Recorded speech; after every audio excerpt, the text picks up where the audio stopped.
भक्ति में प्रेम है। आत्मज्ञान हो गया, आत्म प्रेम नहीं तो अधूरा। समझ रहे हैं? कर्मयोग हुआ, परमात्मा में प्रेम नहीं तो कर्मयोग व्यर्थ चला गया। कर्मयोग, ज्ञान योग, दोनों में परमात्मा प्रेम, आत्म प्रेम और भक्ति क्या प्रकट करती है? प्रेम। ज्ञान से प्रेम नहीं होता। प्रेम जब हमारे अंदर जागृत हो जाता है तो जिसके प्रति होता है उसका ज्ञान हो जाता है।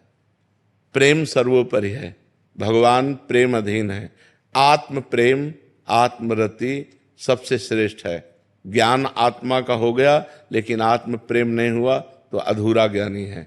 आत्म प्रेमी चाहिए, प्रेम प्रकट करती भक्ति, इसलिए सर्वोपम भक्ति है। और भक्ति में अभिमान नहीं है। अभिमान का नाश ही ज्ञान योग, कर्म योग और भक्ति योग तीनों का है। भक्ति में प्रथम से ही दैन्यता रहती है।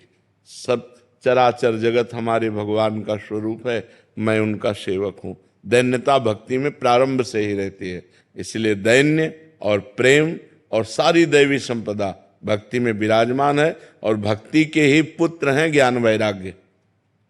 आपने पढ़ा है कभी? भागवत में पढ़ के देखिए, भक्ति से ही ज्ञान वैराग्य का प्रादुर्भाव होता है। ज्ञान से भक्ति का प्रादुर्भाव नहीं होता, भक्ति से ज्ञान का प्रादुर्भाव होता है। जब उस सच्चिदानंद भगवान का नाम जप करते हैं, भगवान की सेवा करते हैं, भगवान की आराधना करते हैं तो हमारे अंदर ज्ञान प्रकट होता है। और भक्त महाज्ञानी होता है। हनुमान जी भक्त हैं।